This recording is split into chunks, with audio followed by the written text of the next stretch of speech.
Bonjour à tous.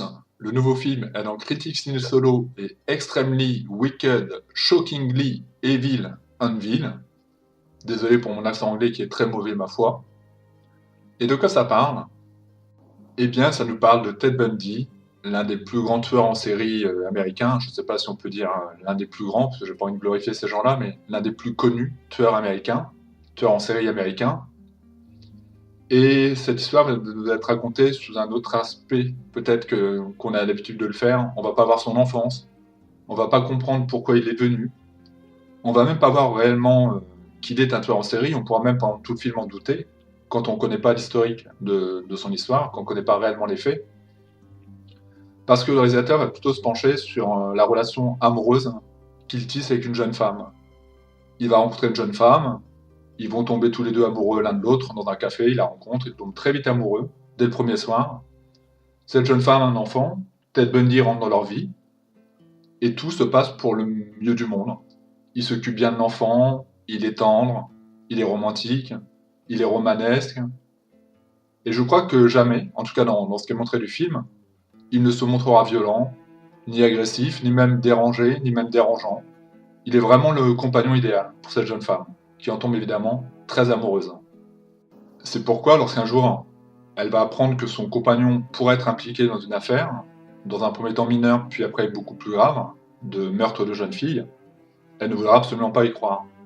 Elle connaît Ted, de plus Ted, dès le début, clame son innocence, il dit mais c'est pas moi, n'importe quoi.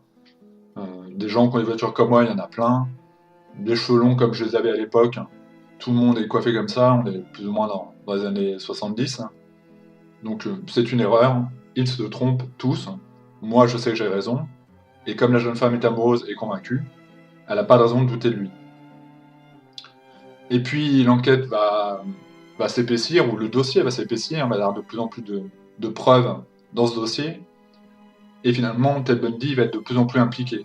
C'est-à-dire que les gens qui travaillent sur son dossier se disent là ça devient vraiment consistant, on a de plus en plus de choses, et ces choses, pour nous, c'est un faisceau de preuves. On pourrait dire qu'on sait que c'est lui. Évidemment, il y aura un tribunal, mais il pense que c'est vraiment Ted Bundy. Et donc, il va être plusieurs fois prisonnier, puis relâché. Dans un certain état, il va repartir, on va le laisser libre. Dans un autre, il va s'évader. Ceci dit, le dossier continue à s'épaissir, les preuves deviennent de plus en plus évidentes, et donc il va être fait captif. Il va tenter pendant cette captivité de garder cette relation affective avec sa compagne. Je ne crois pas qu'ils sont mariés, ils n'ont pas eu le temps. Parce qu'il a besoin d'elle, parce que je pense qu'il l'aimait vraiment, et je pense qu'elle l'aimait vraiment. Mais cette jeune femme, au bout d'un certain temps, à force de voir que elle-même doute, je pense, par moment, par rapport à des preuves qui vont lui être données, a envie de prendre du recul. Elle est fatiguée, elle est épuisée, elle se pose des questions, et si jamais tu mentais, elle va pas le dire frontalement, mais je pense qu'elle travaillait par tout ça. C'est-à-dire, il y a quand même beaucoup de choses qui l'accablent, puis en même temps je l'aime, puis en même temps je le connais, puis elle va vouloir prendre du recul, et essayer de se recréer une vie, parce qu'en fait elle est en train de tomber en dépression. Mais on la sent quand même encore très amoureuse. Elle a une relation à un moment avec un autre homme qu'elle n'aurait pas vu avant, un collègue de travail, mais on sent que Ted Bundy occupe toutes ses pensées, et pour cause, puisqu'il appelle régulièrement. Alors il harcèle, certes, mais c'est pas nécessairement méchant, c'est juste qu'on a l'impression qu'il veut une compagnie, et quelqu'un qui lui parle, qui lui dit je suis avec toi, je suis présent, je t'aime encore, il veut juste entendre ces mots-là. Et c'est peut-être le danger de ce film, bien que nous on connaît la suite de l'histoire, on sait qui était Ted Bundy, c'est que ça donne un côté un peu humain à cet homme. Et c'est légitime à mesure où on verra pas ce qu'il fait. On verra pas. On pourra le voir avec des femmes, dans un entretien, dans un lieu, dans la bibliothèque où il allait, par exemple, pour dire qu'il allait étudier. Il allait réellement étudier notre bibliothèque, hein, mais on ne le verra pas passer à l'acte. Hein. Ces scènes-là nous seront épargnées. Donc on ne connaîtra pas son aspect bestial. On le découvrira plus tard dans le tribunal, où Ted Bundy, c'est une autre particularité de ce cas, et à mon sens c'est très impressionnant, comme il était aspirant avocat, il faisait des études de droit, eh bien, à un moment, on va dire mon avocat il fait pas l'affaire, les avocats qu'on m'a donnés commis d'office n'étaient pas efficaces, je vais prendre en main mon propre dossier. Et il va réussir comme ça à se défendre lui-même. C'était autorisé a priori Peut-être que c'est à l'encore, j'ai des doutes, hein. En tout cas, il va dire c'est pas interdit. Le juge va dire non, vous pouvez le faire, effectivement. Et va donc se défendre. Avec beaucoup d'autorité, avec beaucoup de technicité, quelque part, pour quelqu'un qui n'est pas encore avocat. Il va déjouer un peu les jurés qui sont là, il va déjouer l'avocat de la défense. Malgré tout, il s'avérera ce qu'il s'est avéré, c'est que Ted Bundy, on le sait tous, a fini sur la chaise électrique, hein, et donc qu'il est mort de cette façon. Mais c'est un film très intéressant que Extremely Wicked, Shockingly Evil, Anvil. Comme je disais, ça montre un autre aspect. On voit pas les meurtres, souvent les films de tueurs en série, on voit les meurtres, on nous montre l'horreur de l'étendue de ce qu'ils ont fait. Là, on le comprendra.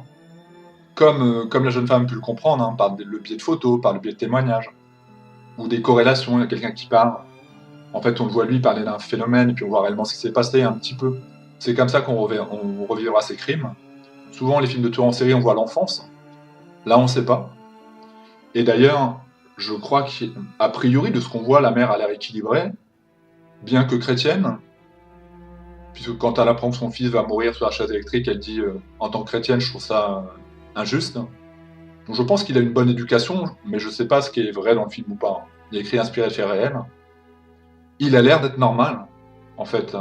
D'ailleurs, à la fin, il y aura des témoignages comme ça qui disent c'est peut-être lui qui l'a dit dans le vrai procès. On aura des images du vrai procès et puis des images fictives où on l'entend dire méfiez-vous de vos voisins, méfiez-vous de votre meilleur ami, méfiez-vous de votre compagnon.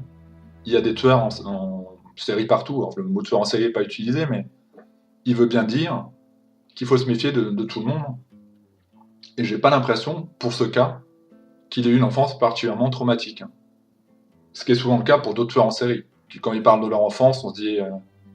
Il y a des spécialistes des tueurs en série, comme Stéphane Bourgoin, qui a rencontré de nombreux tueurs en série suite au meurtre de sa femme, qui a avoué « Je sais pas, moi, comment j'aurais agi si j'avais vécu tout ce qu'ils ont vécu. Peut-être que je serais devenu aussi fou qu'ils le sont, et d'ailleurs, est-ce qu'ils sont fous ?» Ted Bundy ne semblait pas fou. Il était peut-être avec au moins 2 personnalités, il est évident, mais il ne semblait pas fou. Je pense qu'aucun psychiatre n'aurait pu dire qu'il était fou. Sinon, dans ces moments où il basculait. Mais ça, on ne le voyait pas. Je pense qu'il aurait pu faire toute sa vie avec cette femme, sans être violent, sans même peut-être être particulièrement pervers dans les choses de l'amour, et à côté, je le vois assez peu s'interdire de continuer. C'est-à-dire que je pense qu'il aurait continué à tuer des femmes, comme une double personnalité. D'ailleurs, à un moment, il révélera quand même un petit peu quelque chose de ça, en parlant un peu de lui comme s'il parlait d'une troisième personne. Ici, il y a Ted Bundy, et des fois, il y a Ted Bundy, mais c'est pas vraiment Ted Bundy. D'accord. C'est-à-dire que ces jours-là, quand vous étiez dans un autre état, c'était pas vraiment Ted Bundy. On peut comprendre, ça veut dire qu'il était lui, mais qu'en même temps, il n'était plus vraiment lui-même. Sans pour autant que ce soit de la folie. C'est ce qui rend malheureusement les tueurs en série passionnants, c'est que certains ont, et ça devait être le cas de Ted Bundy, un quotient intellectuel beaucoup plus haut que la moyenne. La preuve, il a pu défendre son propre dossier, et on voit les images archives où l'avocat en chef, ou je sais pas comment on l'appelle, le juge, lui dit « Monsieur, vous êtes quelqu'un de très brillant, et ça me dérange de vous condamner, pourtant je sais ce qui va devenir de vous, mais vous étiez quelqu'un promis vraiment un très bel avenir. » Et certains tueurs en série, on ne peut pas dire tous, j'ai écouté de nombreuses émissions avec Stéphane Bourgoin, certains étaient des hauts quotients intellectuels, quoi, des surdoués, tout simplement. Et on se demande comment ces hommes, qui ne sont pas non plus considérés comme fous, ils ne sont pas psychiatriquement fous, où se situe leur notion du bien et du mal. Et j'ai une psychiatre qui m'a répondu à ça. Je lui parlais de mes valeurs, de mes valeurs en règle générale, et donc de la notion du bien et du mal. Et elle, en tant que psychiatre, elle a su me recadrer. Elle me dit, vous savez, les notions de bien et de mal, c'est nous-mêmes qui nous les donnons. C'est-à-dire que ce qui peut être mal pour vous, pour quelqu'un d'autre, ça peut considérer comme quelque chose de pas très grave, finalement. Vous me dites que ça vous dérange quand vos sacs poubelles étaient ouverts et que des voisins ne les avaient pas fermés, et qu'il y avait des couches de caca au-dessus. Vous pourriez vous mettre dans une grande colère. Il y a des gens, ça ne dérange pas. Et les gens qui le font eux-mêmes se rendent pas compte que c'est grave, que c'est désagréable. ils n'ont pas la conscience. Alors vous pouvez imaginer que ça peut aller beaucoup plus loin, et que des personnes qui se montrent violentes peuvent ne pas comprendre. Sinon, le jour où elles-mêmes sont confrontées à la même violence. Et on verra que Ted Bundy, contrairement à beaucoup de tueurs en série, bien que son aspect gothique passera par là, il y a beaucoup de tueurs en série qui sont vantés une fois qu'ils étaient capturés, et qui ont pris beaucoup de plaisir à raconter ce qu'ils ont fait. Et lui, jusqu'au bout, va nier. Il va dire non, c'est pas moi, je vous jure que c'est pas moi. Mais en même temps, son aspect gothique passait dans sa défense quand il a pris la, la tenue d'avocat, quoi, quelque part. Il s'est montré brillant, les filles l'adoraient. Ted Bundy était réputé pour être un très grand séducteur, un beau gosse, qui parlait bien, donc les filles venaient. Et je sais que là, c'était pas des images archives, mais je sais que c'était vraiment le cas, il y avait des jeunes filles qui étaient amoureuses de lui. C'est un séducteur, quoi, finalement. C'est un séducteur intelligent et un manipulateur. Et sans doute un pervers narcissique, mais on est au-delà du pervers narcissique. On est vraiment dans un cas d'école, finalement, très impressionnant. Et je connais pas l'étendue de ce qu'il a fait. Ils en parlent un peu à la fin du film, on comprend mieux. Et à quel point cette jeune femme qui était avec lui, où il s'est montré toujours tendre, doux, ne devait pas comprendre. Même si, peu à peu en mettant les pièces une à une, elle se dit malheureusement oui. Et elle aura une confession ultime qui lui permettra de se libérer. Elle aura une réponse. Voilà ce que je voulais dire, je voulais pas trop en dire. Maintenant on le sait, Ted Bundy est mort sur une chaise électrique. On sait, si on va sur Wikipédia, le nombre de morts qu'il a fait. On sait comment il fonctionnait. Et ce film nous permet de mieux le voir, enfin de mieux le comprendre. À noter qu'il y a une grande ressemblance entre les acteurs, les différents acteurs, le casting est bien fait.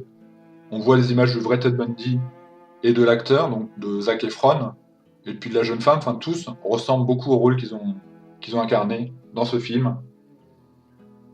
Et je vous le conseille. Ça a été une bonne surprise, je ne m'y attendais pas, mais franchement, très bonne surprise que ce Extremely Wicked, Shockingly Evil Anvil. Peut-être que le titre en français serait plus simple à prononcer. La bande-annonce sera en dessous. Merci à vous et à bientôt.